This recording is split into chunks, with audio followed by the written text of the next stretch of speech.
C'est-à-dire que cette dimension spirituelle, elle provient de quoi? Cette distinction. Ouais, souvent on essaie de, comment dire, de prendre des pincettes par rapport à ça. Et donc du coup on déforme comment dire, le sens des choses. Mais c'est vadaï que quoi que le peuple d'Israël est le peuple élu. C'est-à-dire tu auras beau dire ce que tu veux, tu t'en entends dans tous les sens. Non mais c'est pas une vraie élection, c'est juste pour dire qu'il est plus responsable, machin, ça, tménique. Ouais, non, les choses sont claires. Vadaï que quoi que Israël c'est le peuple élu. Qu'est-ce que ça veut dire être élu? Nifrar c'est le peuple choisi. Parce que justement il a cette préparation là. Ouais, c'est-à-dire, c'est pas que c'est venu, genre, on a pris un au hasard, on a dit, ah, celui-là, je l'aime bien et je le prends. Non. C'est quoi? Hein? C'est que ce peuple-là est le résultat d'une préparation, d'accord, dont les ascendants, ils se sont investis, se sont préparés, et donc ils ont préparé leur, comment dire, leur disposition, ouais, c'est-à-dire à exprimer leur âme, à exprimer l'âme divine qui est en eux. Ouais, cette âme divine-là se trouve chez chacun, chez tous, chez toutes les créatures, c'est-à-dire tous les hommes, ouais, elle se trouve chez tous les hommes, seulement, hein, certains se sont préparés, et donc cette dimension-là s'est exprimée, ouais, et elle est disposée à, c'est-à-dire, elle a soif d'actions qui lui correspondent, qui sont les mitzvot, et d'autres qui n'ont pas eu cette préparation. Donc du coup, forcément, ils n'ont pas soif de ces actions-là, et ils se suffisent d'actions qui sont à la hauteur de leur préparation. Maintenant, évidemment, de l'autre côté, ça veut dire que, quand ça casse quelque chose, quand ils ne font pas ce qu'ils doivent faire, et ben, les conséquences sont plus graves. Ouais, et donc, par conséquent, c'est bien beau de dire que tu as cette préparation et que les mitzvot te reviennent, mais de l'autre côté, quand tu as tout cassé, logiquement, tu devrais tout perdre. Ouais. Donc ça, c'est une question qu'on va garder en suspens. On a dit que cette question-là, c'était évidemment l'argument des nations pour discréditer le peuple d'Israël. Ouais, c'est l'argument des nations. Ils disent, voilà, tu vois bien, tu leur as donné les mitzvot, mais ils ne sont pas à la hauteur. Ils sont incapables de les faire, ils sont incapables de les appliquer. Ouais. Et donc, puisqu'ils sont incapables de les appliquer, alors arrête de leur donner des choses, arrête de nous donner des choses qui, de toute façon, ne sont pas applicables et qui ne correspondent pas à notre nature. Ouais. Ça, c'est une vraie question, c'est une question très profonde. C'est-à-dire évidemment, que les nations trouvent cette excuse-là, en disant, mais tu vois bien que la dimension de mitzvot est complètement disproportionnée à ce que l'on est véritablement, et donc par conséquent, la preuve en est, c'est quoi? C'est que le peuple d'Israël a fauté. Même ce peuple-là qui était préparé, qui était, qui avait soif de ses actions, et que ces actions répondaient à leur dimension spirituelle, au bout de compte, ils se sont retrouvés à aspirer à des actions qui sont complètement inverses des mitzvot et qui sont pires que ça, ouais, une véritable offense aux mitzvot. Donc nous, les nations, ouais, on va pas, aspirer à des choses qui ne nous correspondent pas, on va rester dans notre zone, ouais, qui nous correspond, et et on va définitivement enterrer l'idée qu'il y a un Israël, un peuple élu, d'accord, qui répondrait des exigences de Dieu à un niveau où la grâce n'est pas nécessaire. Ouais, le pardon n'est pas nécessaire. Le pardon obligatoire n'est pas nécessaire. D'accord?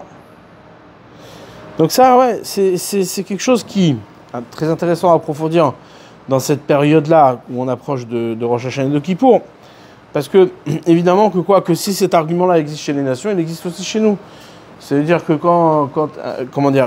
qu'est-ce qui fait qu'un homme, ouais, qui doit étudier toute la journée, qui doit étudier chaque instant, qui doit pas se détacher de la Torah et des mitzvot, qui doit faire Shabbat, qui doit manger kasher, ouais, qu'est-ce qui casse le plus? C'est-à-dire, quelle est la chose qui, au démarrage, je parle pas de ceux qui sont déjà tombés et pervertis et qui par conséquent n'ont plus aucune sensibilité au Shabbat, ni au tefillin, ni à l'étude de la Torah. Ouais, mais ceux qui sont encore sensibles à ça, qu'est-ce qui fait qu'ils trouvent des excuses pour ne pas l'appliquer? Ouais, c'est dire, non mais il faut être adapté à ce qu'on est. C'est-à-dire, on ne peut pas tout le temps étudier la Torah. Il faut comprendre qu'on n'est pas des machines. À un moment donné, on a besoin de respirer. Et donc, qu'est-ce que ça veut dire? Ça veut dire qu'en vérité, tu es en train de trouver des excuses déjà. C'est-à-dire que tu es déjà en train de t'inventer une histoire et une vie en disant que non, mais c'est pas humain ce qu'on fait. Ouais, c'est pas humain. Ouais. Ça, c'est l'argument des nations. Ça veut dire l'argument des nations. Hachem, il t'a choisi pour ça. Ouais, et toi tu viens, tu dis non, mais en fait, tu comprends, voilà, faut que toi aussi tu sois conciliant, j'ai fait le maximum. Et Bémet, c'est très souvent comme ça. C'est-à-dire que quand un type il a fait une mitzvah, alors, comment dire, il dit à Dieu, voilà, t'as vu, je suis un mec bien, j'ai fait ce qu'il fallait. Donc voilà, donne-moi un petit peu 5 minutes de respiration. Ouais, et comment dire, que je puisse... Donc en vérité, c'est comme ça que le rapport à la ruchniut, à la spiritualité, ouais, c'est-à-dire ce qui nous fait défaut, c'est cet argument-là. C'est-à-dire cet argument-là qui, au bout du compte, révèle quelque part l'illusion de, comment dire, d'une mauvaise définition. C'est-à-dire, c'est un petit peu ce que disait le Maharal ici plus haut au sujet du Yetzer Hara. C'est-à-dire que quoi, que le Yetzer Hara, c'est quelque chose de complètement étranger à la nature même de l'homme et la nature même d'Israël. Sauf que toi, tu prends le Yetzer Hara et tu en fais quelque chose de légitime. Ouais, c'est-à-dire, tu l'intègres à la maréchet de ta spiritualité, qui fait que, ouais, que bon, bah, effectivement, de temps en temps, on peut, comment dire, on peut se lâcher. Ouais. Donc cette question, on la regardera pour plus tard.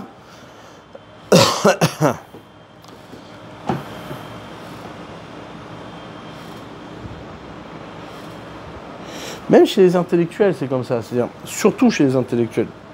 C'est-à-dire, les intellectuels, il faut savoir, l'intellectuel, comment il fonctionne.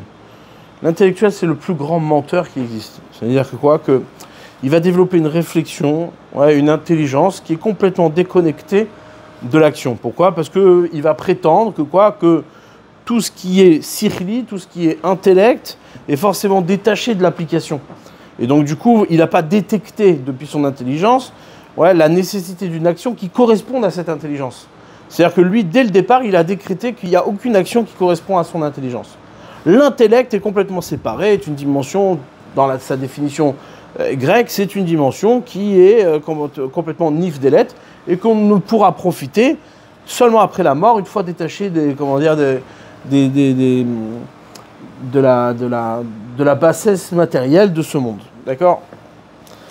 Donc du coup, l'intellectuel, c'est le plus grand hypocrite qui existe. C'est-à-dire, pourquoi? Parce que il fait semblant d'appartenir à une dimension, d'accord, dont les actions ne correspondent pas. C'est-à-dire, il n'y a rien dans ce monde qui peut rendre compte des actions. D'accord? C'est un petit peu le, comment dire, le chemin moderne des derniers intellectuels, comme Sartre et compagnie, d'accord? Où, comment dire, eux, ils développaient ce qu'on appelle l'existentialisme. On te dit, non, bon, c'est-à-dire, ouais, quand on parle du salaud sartrien, c'est quoi? C'est le type qui, bon, d'un côté, tu te la joues, comment dire, sur certains principes, et de l'autre côté, bon, ben, tu vois bien que quoi que tu n'y arrives pas. Donc arrête de te prétendre dans une position qui, de toute façon, ne te revient pas. Ouais, c'est-à-dire, tu peux pas, d'accord? Donc ça, c'est le, comment dire, c'est le développement de l'intellectuel moderne, c'est de dire, bon, bah, effectivement, ouais, je dis quelque chose, je pense quelque chose, mais le monde ne peut pas rendre compte de cette réalité, et en termes d'application, ouais, eh bien, de toute façon, il n'y a aucune action qui correspondrait à cette exigence intellectuelle, d'accord? Il faudrait se libérer, comment dire, du Yetzer Hara, chose qui est impossible. Ouais.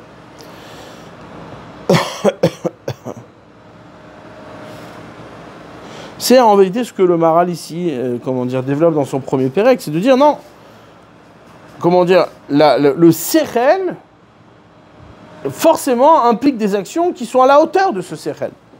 Et les actions qui sont à la hauteur de ce sechel, ce sont les mitzvot. Maintenant, nous, on entend dans les mitzvot pas seulement les applications positives de la mitzvah, mais aussi les restrictions, ouais, de certaines mitzvot. C'est-à-dire que quoi, que l'homme, effectivement, peut arriver à se restreindre, ouais, et à correspondre à une dimension sirlite et lokite, c'est-à-dire pas simplement intellectuelle, mais également divine, spirituelle, ouais, c'est-à-dire que quoi, que c'est quelque chose qui habite le monde, c'est quelque chose qui trouve sa place dans le comportement des hommes, ouais, trouve sa place dans le comportement des hommes. C'est ce que Benny Lévy, par exemple, développait dans ses questions avec Sartre, c'est de dire, bon, c'est bien beau tout ce que tu dis, c'est bien beau tout ce que tu racontes, mais on veut de l'action, on veut du concret, on veut du consistant. Ouais, tu viens, tu me parles de choses intellectuelles, mais au bout du compte, il n'y a aucune action qui correspond à cette, comment dire, à cette dimension-là. Du coup, d'où comment dire, la question de la révolution, d'où la question du renversement, où effectivement, bah, on accuse tous ceux qui sont en place, tous ceux qui prennent une position, à ne pas être à la bonne position pour correspondre à cette, comment dire, à cette dimension intellectuelle on a de la description même et de la compréhension qu'on a du monde. D'accord? Donc c'est bien beau, tu critiques ça, mais d'un autre côté, trouve quelque chose. Dis-moi qu'est-ce qu'il y a, qu'est-ce qui correspond. Ouais, c'est-à-dire, tu fais des révolutions, mais tu t'amènes rien. Ouais. Si tes révolutions aboutissent tous sur du terrorisme, eh bien au bout du compte, ça veut dire que quoi? Que toi aussi, t'es le salaud sartrien. T'es un vrai salaud. Parce que tu viens, tu casses. Ouais, tu coupes la tête du roi, tu dis ouais, regarde, lui, il a pris une place qui, comment dire, qui ne correspond pas. Ouais, et donc du coup, bon bah tu lui coupes la tête. Et de l'autre côté, t'es le même salaud, parce que toi, tu viens, tu fais la révolution, tu coupes la tête des gens, mais au bout du compte, qu'est-ce que tu proposes? Qu'est-ce que tu as à dire? Quelle est la dimension intellectuelle, quelle est la dimension concrète et effective qui corresponde à tes exigences intellectuelles? Aucune. Ouais, aucune.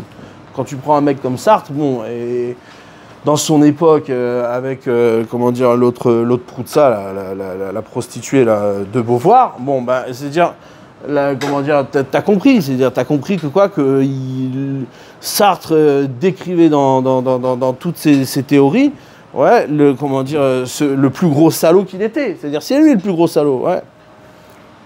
Le salaud ici, c'est pas une, c'est un nom, ouais, c'est pas une insulte. Ok.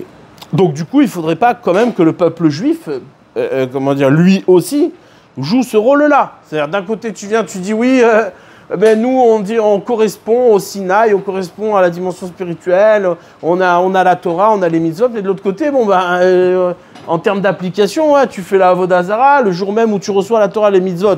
Donc bon, alors comment on va sortir de cette, comment dire, de ce mensonge, c'est-à-dire de cette hypocrisie. Ouais, c'est-à-dire comment on va sortir de cette hypocrisie. Alors c'est sûr que Yom Kippour, ouais, le jour de Kippour, joue un rôle, comment dire, évident dans la réponse à cette question. Ouais. Tous les juifs, ouais, de Kippour, bah, c'est des salauds sartriens. C'est-à-dire c'est des mecs qui sont là, ils disent ouais, ils viennent à Kippour, ils demandent pardon, ils font semblant d'aller prier, ouais. Et de l'autre côté, bon bah le soir même, bon bah ou même pendant Kippour, tu viens en voiture, ouais. C'est-à-dire tu vas demander pardon, mais tu viens en voiture. Alors à quoi tu joues? C'est-à-dire c'est quoi comment dire cette hypocrisie, ouais. Donc il faut quand même répondre de ça parce que malgré tout, dans Kippour, il y a aussi cette dimension que celui qui demande pardon, bah il ferme les yeux et ce jour-là, lui comment dire, lui pardonne. Donc ça veut dire qu'il y a bien une dimension qui habite Israël, qui a filou shechata, que même s'il a fauté, Israël il reste un Israël. Ouais, et ça, c'est quelque chose qui est perturbant pour les nations, parce que les nations, à aucun moment, elles ont été Israël. Donc quand elles fautent, de toute façon, on leur dit oui, mais c'est parce que vous êtes des goïms. Ouais, il dit bah attends, c'est pas sympa. C'est ouais, c'est le coup du gars qui se convertit et qui vient et qui dit bah attends. Comment dire, je comprends pas, tu me demandes de faire Shabbat, tu me demandes de manger cachère, mais regarde la juive là, elle fait quoi? Pourquoi t'es exigeant avec moi alors qu'avec elle t'es pas exigeant? Ouais, c'est-à-dire, elle est déjà juive, c'est pas sympa, ouais, ça se fait pas. Donc vous comprenez toute l'ampleur de cette question, c'est-à-dire l'ampleur de cette question, elle est énorme, ouais. Évidemment qu'on ne peut pas répondre comme ça sur un pied à cette question, parce qu'il va falloir attendre au moins le développement de ce que le Maharal veut à nous donner dans les prochains chapitres. Idbar lecha. Donc on commence le deuxième pérek. Idbar lecha ki apeolot elokiot shem mitzvot Torah em reuim laadam lefi madrigat narsho elokit shei kirbo. Donc on a expliqué, maintenant les choses sont claires pour toi, que les actions divines, Shem mitzvot Torah, qui sont les mitzvot de la Torah, em reuyim la adam, elles sont adaptées à l'homme, elles sont destinées à l'homme, les filles madrigat nafsho, ouais, suivant sa dimension d'âme, elokit, divine, chez Bekirbo, qui est en lui. Donc ça c'est clair, c'est établi. Ouais. Ve'apeulot haelu em ashlamat adam shebaen yushlam, ouais, et ces actions-là sont des actions qui complètent l'homme, qui aboutissent l'homme. Chez Bahem Yushlam, que par ces actions-là, l'homme se complète à Tchoua Bria jusqu'à qu'il devienne la créature Asherbar Retson Boro, la créature qui a habité de la volonté de son créateur. Vidber Beprakim Abaim, et donc on va expliquer dans les prochains chapitres, Davarze Be'arichut, cette chose-là en longueur, Be'ezrat Noten la Torah, avec l'aide de celui qui donne la Torah. Ou baiser à Perek, Idbaer, derrière Klalout Bekitsour. Dans ce Perek-là, on va juste expliquer, comment dire, le chemin général, de manière très courte. C'est-à-dire, on va poser les fondements généraux de cette étude. Chez Adam, Yetzir Kapo Shel HaKadosh Baruch Hu, que l'homme est en vérité la créature des mains d'Hachem. Ouais. Mivchar Atartonim Chaser. Et cette créature-là, qui est l'élu des mondes inférieurs, c'est-à-dire l'homme, qui est la créature d'exception par rapport à toutes les autres, eh ben elle est chaser, elle est manquante. Il lui manque quelque chose. C'est la seule créature qui va devoir se compléter par ses actions dans ce monde. Ouais. Là, ici, il va expliquer la différence, c'est-à-dire fondamentale. C'est-à-dire, qu'est-ce qui fait la grandeur de l'homme? C'est justement qu'il est chaser, justement qu'il est manquant. Justement qu'il lui manque quelque chose, ouais, qu'il a quelque chose à compléter. Jusqu'à qu'il va se compléter par l'action elle-même. C'est l'action elle-même qui va le compléter. Donc là, ici, on découvre quand même un aspect qui est important. C'est quoi? C'est que dans la mitzvah, il n'y a pas qu'une action qui va satisfaire, on va dire, la soif divine qu'il y a dans l'homme, mais cette action-là va également compléter l'homme. Ça veut dire, c'est comme toute action, ouais, elle va, satisfaire l'homme. Pas satisfaire d'un point de vue, consommation, mais satisfaire d'un point de vue but, d'un point de vue objectif. Ouais. L'homme, par ces actions-là, va pouvoir devenir l'homme qu'il aimerait être, c'est-à-dire cet être parfait, cet être qui correspond à sa définition finale. Et par le biais des mitzvot de la Torah, l'homme va arriver à sa perfection. Ouais, parce que par le fait que l'homme est habité d'une âme divine, ouais, et qu'il y a en lui une préparation divine, donc par conséquent il ne peut pas se compléter, il ne peut pas s'aboutir, l'homme ne peut pas trouver satisfaction, ouais, dans les actions qui sont naturelles. C'est évident que l'homme ne peut pas trouver le bonheur dans le fait d'être riche, dans le fait d'avoir réalisé des grands bâtiments ou d'avoir gagné tout le business mondial. Ouais, c'est évident que c'est pas là-bas que la satisfaction se trouve. Ouais.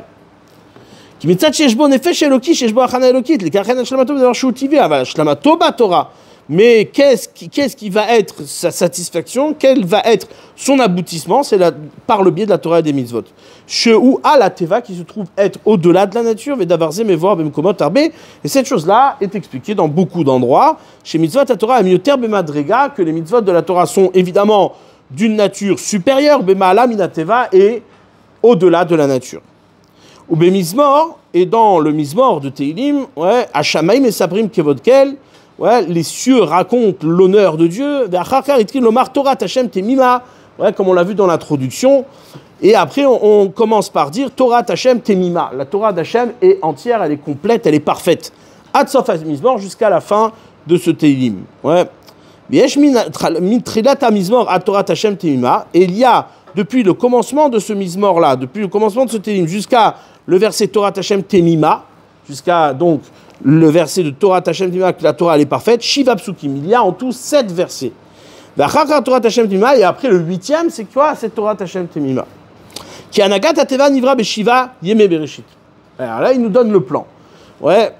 Car dans la conduite de la nature, le monde a été créé par les 7 jours de la création. Ouais, comme c'est marqué, qui shechet yamim asa Hashem et Hashem veta. C'est marqué qui shechet yamim. Il n'y a pas marqué qui beshechet yamim. Il n'y a pas marqué que pendant 6 jours il a créé le monde. Il y a marqué qu'il a créé 6 jours plus le Shabbat qui est le 7e jour. Donc on va dire la création, c'est pas simplement qu'il a créé pendant 6 jours, c'est qu'il a créé 6 jours même. C'est-à-dire la création, c'est les jours même. Ouais. Mais Shiva Yemei Bereshit ve'elu Torah I ala teva. Maintenant, la Torah, où elle se présente dans cette création, elle n'est pas dans les 7 jours. Elle est au-delà des 7 jours. Elle est dans le 8e jour. V'madriga shminit. C'est la dimension du 8. Ouais. D'accord? Donc là, ici, il dit quelque chose qui a l'air tout simple d'un point de vue mathématique, mais qui, au bout du compte, est plein de sens. C'est quoi? C'est que la Torah n'est pas quelque chose qui est, qui se révèle dans la création elle-même. Alors, quand je dis qu'il se révèle, c'est-à-dire qui appartient à la création elle-même. Akadosh Baruch Hu, il a créé 7 jours. Ces 7 jours-là il n'y a rien de Torah dans ces 7 jours. Ouais. Maintenant, la Torah, elle est donnée, ouais, dans ces 7 jours. Akadosh Baruch Hu, il vient, il donne, mais à la Teva, au-delà de la nature, il y a la dimension du 8, ouais, où les 7 jours, en vérité, nous révèlent la nécessité d'un 8 qui est au-delà des 7 jours. Ve'al pitam ze mizmor, et c'est sur ce, comment dire, ce sens-là que ce mizmor-là, il a été construit. Ashret Timim Daver, Shusal à la Torah, ouais, ce mizmor qui commence par Ashret Timim Daver, heureux ceux qui vont dans le chemin de manière en toute confiance, c'est Shusal à la Torah qui est fondé sur la Torah. Yeshbo Shmona Alpha Beta, il y a en tout là-bas 8 Alpha Beta, ouais, c'est-à-dire ce mizmor-là, il est construit sous la forme de Aleph, Bet, Gimel, Dalet, etc., donc sous la forme de Alpha Beta, et sur chaque lettre, il y a 8 psukim. Ouais, il y a 8 Alpha Beta. Chez la Torah, Imadriga Shminit. Parce que la Torah, elle est d'une dimension de 8. Chez la Teva, qui est au-delà de la nature, chez Nivra, Beshivat, Yemé, Bereshit, qui a été créée. Ouais, la nature, elle a été créée sur 7 jours. Il faut comprendre, c'est-à-dire, les 7 jours, à Akadosh Baruch Hu, il a créé 7 jours, ça veut dire il a créé 7 jours, il a créé un monde qui est articulé par le temps. Ouais, c'est-à-dire le temps lui-même, ouais, c'est l'espace dans lequel le monde est créé. C'est la création elle-même. Ouais. Maintenant, tout le reste, évidemment, régi par le temps. Maintenant, la Torah, elle est au-delà de cette création. Elle n'est pas contenue dans les Shiva Yemem Bereshit, elle n'est pas contenue dans les 7 jours de la création. Comme on l'a expliqué plusieurs fois, Bereshit, c'est le commencement. Bereshit. Donc, Akadosh Baruch Hu, quand il a créé le monde Bereshit, par le Réchit, ouais, par le biais du Réchit. C'est-à-dire que quoi? Que toute chose de ce monde, ouais, est, régie par le Réchit, est régie par un commencement. Et donc, s'il y a un commencement, il y a une fin. Donc, le commencement, c'est le Réchit, c'est le commencement, mais la fin, c'est 7 jours. C'est-à-dire un jour à 7 jours. C'est ça la création. Il n'y a rien d'autre. Ouais. Maintenant, la Torah dans tout ça, elle est où? La Torah, elle ne peut pas être dans la création. Ouais, comme c'est marqué que la Torah, elle a été créée avant. C'est-à-dire, à quel jour il a créé la Torah, ouais, Taf Taf Kuf Ayin Dalet, 974 générations avant la création du monde. Ouais. Donc, du coup, où elle est la Torah dans tout ça? Comment la Torah, elle apparaît dans tout ça? Alors, c'est ça, c'est-à-dire, ces 7 jours-là, ils ont été créés de telle manière que elle laisse apparaître la dimension qui lui échappe. Elle laisse apparaître une dimension du 8. Ouais. Cette dimension du 8 qui, par définition, la nature, elle, comme c'est marqué, ouais, Teva, c'est la même, ça vient du mot tavoua, c'est-à-dire que les choses sont noyées. Ouais, c'est-à-dire, tout le rôle du 7, c'est de noyer, c'est-à-dire de cacher tout ce qui est au-delà de la nature. C'est-à-dire, tout a été construit d'une telle manière que c'est pas une création et qu'il n'y a que ça. Non, c'est que c'est créé pour cacher. Ouais. Et donc le 8 apparaît comme quelque chose qui se révèle au-delà de la nature, par définition. Ouais. Vechen kol davar shu ala teva vu tikun machechaser. Et donc par conséquent, on comprend ici que toute chose qui est au-delà de la nature est forcément le tikkun est forcément la réparation de ce qui manque. Ouais. Chez chaser a tevav ou achar ashiva. Ouais. V'chen kol davar shu ala teva, toute chose qui est au-delà de la nature. Ve'u tikkun machechaser a teva ou achar ashiva. Ce qui manque dans la nature, c'est le 8. Et ce qui manque dans la nature, c'est ce qui est chaser dans la nature, c'est ce qui est manquant dans la nature. Et donc forcément, le 8, la Torah, c'est le tikkun de la nature. C'est le tikkun de ces 7 jours-là qui sont incomplets.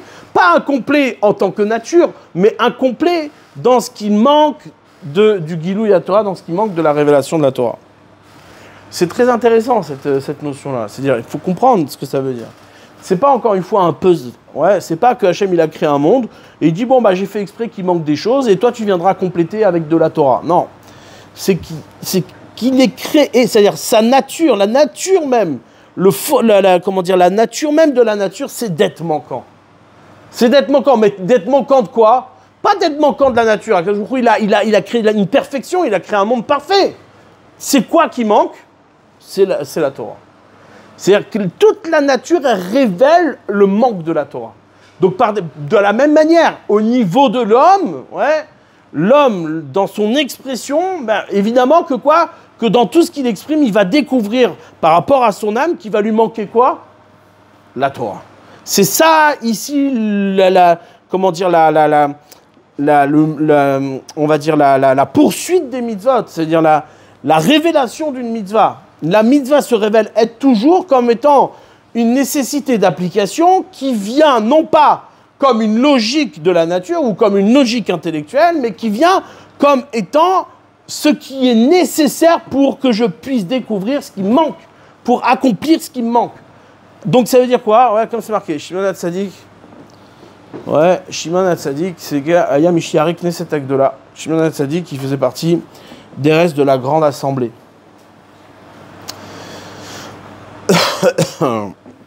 Ouais, Shimon HaTzadik faisait partie des restes de la grande assemblée. Pourquoi il l'appelait un reste? Pourquoi il l'appelait un reste? Pourquoi? Parce que Shimon HaTzadik, ouais, c'est celui qui incarne, c'est comme c'est marqué la Gemara dans Yoma, qui ramène que quoi? Que quand Alexandre le Grand, il a conquis le monde et qu'il a étendu, on va dire, la philosophie d'Aristote dans le monde, eh bien, hein, qu'est-ce qui s'est passé? Il est arrivé à Jérusalem. Et quand il est arrivé à Jérusalem, ouais, il s'apprêtait à conquérir Jérusalem et il a vu Shimon HaTzadik qui est arrivé dans ses habits de Kohen Gadol, de grand prêtre, à sa rencontre. Et quand il a vu Shimon HaTzadik, Alexandre le Grand, il est descendu de son cheval, il s'est prosterné devant Shimon HaTzadik. Pourquoi? Parce qu'il a dit lui-même, Alexandre le Grand, ouais, quand on lui a posé la question pourquoi tu te prosternes devant cet homme-là, il dit c'est le visage qui me conduit dans toutes mes guerres. C'est lui qui ouvre les portes dans toutes mes guerres. Ce qui veut dire, ouais, c'est exactement ce qu'on est en train de dire ici. C'est-à-dire, ce qui veut dire que quoi, que Alexandre le Grand lui-même, dans sa conquête totale du monde, ouais, lorsqu'il est allé au bout, ouais, de l'installation de la Chochma Yévanite, de la sagesse grecque, eh bien, il a découvert qu'il lui manquait quelque chose. Et ce qui lui manquait, c'est ce visage-là de Shimon HaTzadik, le visage du grand prêtre, d'accord, qui lui est hors monde, qui lui est au-delà de la conquête. En vérité, c'est lui qui conduit la conquête.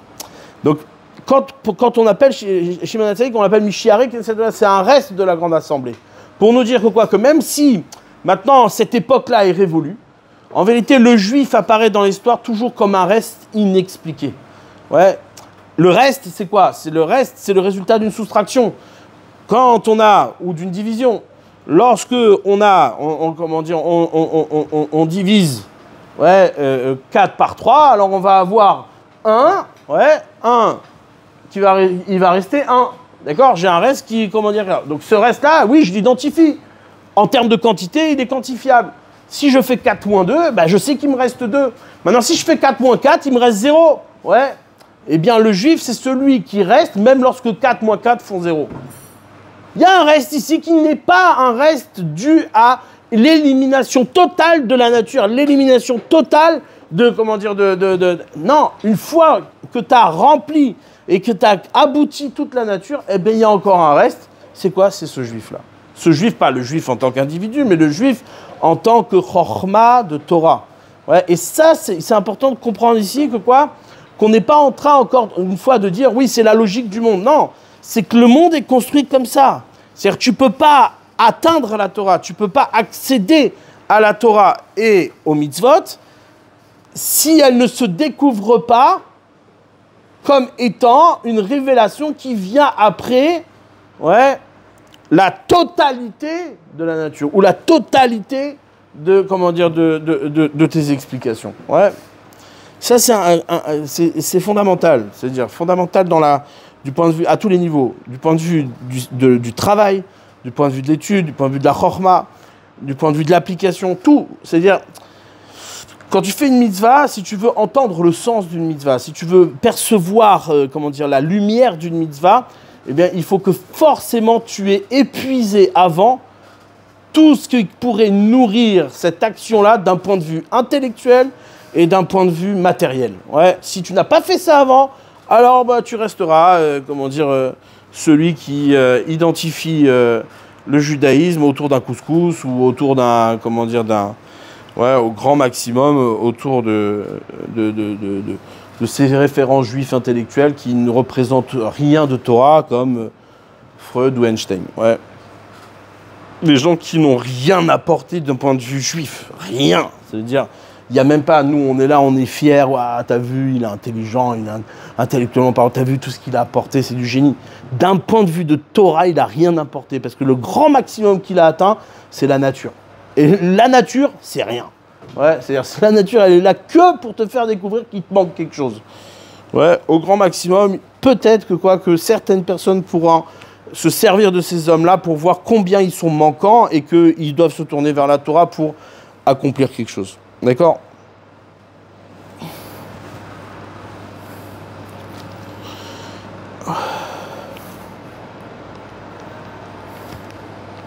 וכן כל דבר שהוא על הטבע והוא תיקון מה שחסר הטבע הוא אחר השיבה וזeta mila beshmini. Ouais, c'est ça le sens du mot shmini qui adam mitzad ateva, car l'homme du point de vue de la nature nivra ima orla. L'homme il a été créé du point de vue de la nature avec cette peau, ouais, qu'on appelle la orla, qui est la peau qu'on doit enlever au moment de la brit mila. L'homme naît chasser, il naît manquant. Pourquoi ? Parce que la mitzvah elle vient te dire mais non, tu dois pas laisser cette peau là, tu dois l'enlever. Je comprends pas, Hachem il a créé la nature et la nature elle est parfaite. Qu'est-ce que tu viens m'enlever quelque chose ? Vous pris tout à teva. En vérité, la orla est la révélation de la bassesse de la nature. Ouais. Ve'a mila i tikkun ateva. Et la mila, c'est quoi ? C'est la réparation de la nature. C'est pour ça que la mila se pratique le 8e jour. Ou les fikar tikkun azeh ou beyom hashmini. C'est pour ça que cette réparation-là s'applique le 8e jour, les fiches ou achar ateva, car il vient après la nature, chez Nivret Beshechet Yemim Bereshit, qui a été créé durant les 6 jours de la création. Ouais, donc là, ici, il va s'orienter vers une question toute simple, que d'ailleurs, beaucoup de penseurs et non-juifs ont posé, ont questionné ouais, le judaïsme là-dessus, de dire, mais attends, je comprends pas, qu'est-ce que tu détériores la nature ? Hachem, il t'a créé avec une orla, il t'a créé avec une peau. Ouais, cette peau-là, elle n'est pas en plus. Si la nature, elle te l'a donnée, c'est que c'est Hachem qui a créé la nature. Donc tu dois respecter ce qu'Hachem, il t'a donné. Réponse non, Hachem, il a créé une nature, d'accord, qui est manquante, exprès. Non pas qu'elle est manquante du point de vue de la nature, du point de vue de la nature, elle est parfaite. Mais du point de vue du guilouille de la Torah, elle est imparfaite. Et donc forcément, il fallait qu'il y ait cette or-là pour révéler ouais, la révélation de la Torah qui s'applique par le biais de la Brit Mila, que tu vas enlever cette or-là et que tu vas découvrir ouais, ce qui est l'accomplissement de l'homme par le biais de l'action. Ou me'ata teda. Et maintenant sache qu'il y a mitzvot, shem apeulot aelokiot, ve'em ha'aseh adam yagia ba'em adam lemadriga shehu ala teva. Maintenant tu sais, tu comprends que les mitzvot sont des actions divines, ouais, des actions que l'homme accomplit, par lesquelles l'homme va pouvoir atteindre le niveau d'être au-delà de la nature. Ouais. Si, encore une fois, si la spiritualité était quelque chose qui est en dehors de la nature, mais qui ne procède pas de la nature, ouais, eh bien, qu'est-ce qu'on aurait à faire ici ? On attendrait le monde futur, mais nous, dans un monde spirituel, on aura appliqué. Et c'est ça la connexion qu'il y a entre le monde matériel et le monde spirituel. C'est la mitzvah. Et la mitzvah, qu'est-ce qu'elle fait ? Elle révèle combien le monde dans lequel tu es ouais, est chasser et qu'il a besoin d'être accompli par le biais de cette action-là. Ça, c'est le sens de l'étude. Quand tu étudies une mitzvah, c'est ce que tu dois aller chercher. Ouais. Vadaï que quand on étudie, ce qu'on recherche, c'est quoi ? C'est comprendre l'application de la mitzvah. Mais le sens profond de la recherche dans l'étude, c'est quoi ? C'est d'aller découvrir ce passage entre la nature et la Torah. C'est-à-dire que ce passage-là qui, en vérité, ces deux choses-là ne se connectent jamais, puisque la Torah est au-delà de la nature, mais en vérité, depuis la nature, tu découvres qu'il y a un au-delà, ouais, et cet au-delà-là, tu l'atteins par le biais de la mitzvah, par le biais de l'application que tu fais dans la nature. Ouais. Comme c'est marqué, ouais, comme il dit le Rambam, il y a un langage du Rambam qui est, très pertinent par rapport à ce qu'on vient de dire. Amène-moi un Rambam de Mada.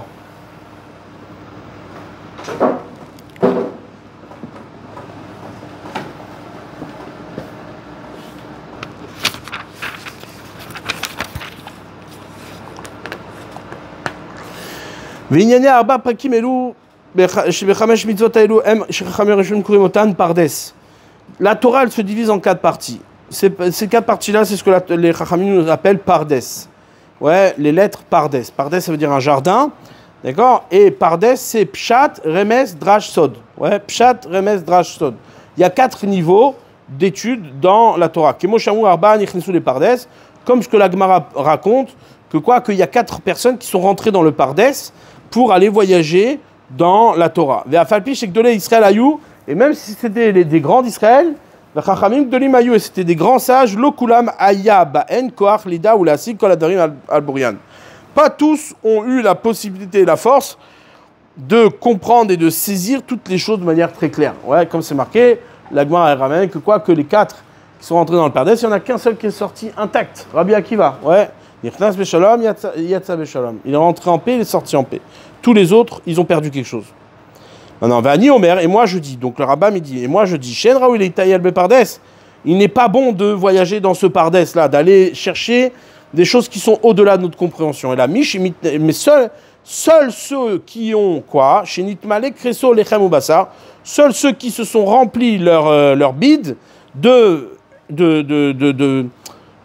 pain et de chair. Ouais, de pain et de chair. C'est quoi le pain et la chair? Ouais, c'est-à-dire du concret. Ouais, pas des feuilles. Ouais, pas de l'herbe. Du pain et de la chair. Ouais. C'est quoi? C'est connaître l'explication et la compréhension de ce qui est interdit et permis.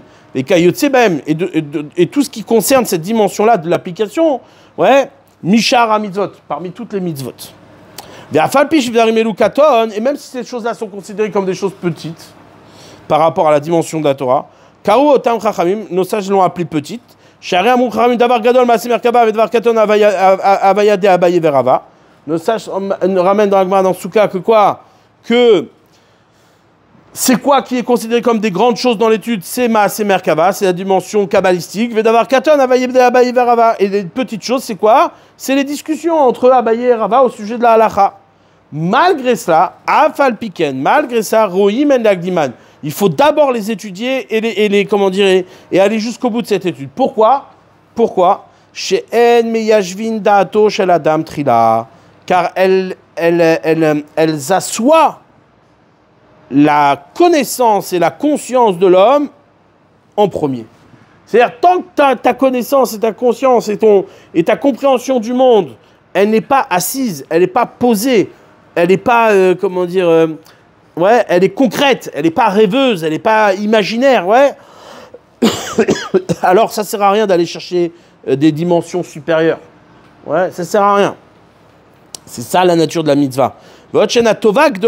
Et de plus, c'est le bien que Akadosh Baruch Hu nous garde. Ouais, ces petites choses-là, l'étude de la halakha, l'application de la mitzvah, comment on applique une mitzvah, etc., c'est le bien, ouais, la traduction, Shen Atovak de là, c'est le grand bien, chez Ishpia Akadosh Baruch Hu nous a donné les Yishuv Haolam pour que le monde soit à sa place comme il faut. Les Olam Hazé, tout ça dans quel but? Pourquoi le monde doit être Meyushav? Il doit être bien installé, il doit être bien organisé par le biais de la mitzvah. Pourquoi? Afin d'hériter et de pouvoir atteindre le monde futur. Etc., etc. Donc là, il dit une phrase importante. Les mitzvot, l'étude de la mitzvah, ouais, et sont le bienfait qui est grand que Akadosh Baruch Hu il a donné à l'homme, les yishuv haolam, pour apaiser le monde, pour amener le monde à sa sérénité, les olam hazé kedelinchol chaye olam haba, afin d'hériter le monde futur. Donc il dit ici clairement ce qu'on vient de voir dans le Maharal. Ouais, ce qu'il dit ici, c'est quoi? C'est que tu peux pas, c'est-à-dire la mitzvah s'applique depuis la nature, mais elle s'applique depuis la nature comme quelque chose qui est meyachev, ça veut dire il y a un manque dans la nature, qui fait que tu es instable. Tu es instable. Maintenant, quand tu vas appliquer la mitzvah, même si c'est considéré comme davar katon, même si c'est considéré comme quelque chose de petit, par rapport à la dimension, sikhlit, intellectuelle et élokite et divine, de la profondeur qu'il y a derrière toutes les mitzvot, malgré tout, malgré cela, ouais, c'est par ce biais-là que quand tu découvres que la nature, elle est instable, quand tu découvres que la nature, elle est manquante, par le biais de l'application de la mitzvah, par le biais de l'étude de la mitzvah, alors t'es miyachev et haolam, tu redonnes de la stabilité à ton monde. Comment? Afin d'hériter du monde futur. Cette stabilité que tu donnes à ton monde, qui n'est pas une stabilité matérielle, qui n'est pas une stabilité sociale non plus. C'est pas que les mitzvot, c'est une organisation sociale qui permet aux hommes de s'entendre et de faire en sorte que tout soit géré. Non, c'est une révélation de ce qui manque à la nature et qui complète la nature. Tout ça pourquoi? Depuis la nature. Tout ça pourquoi? Pour hériter du monde futur. Pour être, sensible et percevoir la dimension spirituelle qui se révèle au-delà de la nature. D'accord? Tov, on va s'arrêter là et on continuera ce sujet-là la prochaine fois.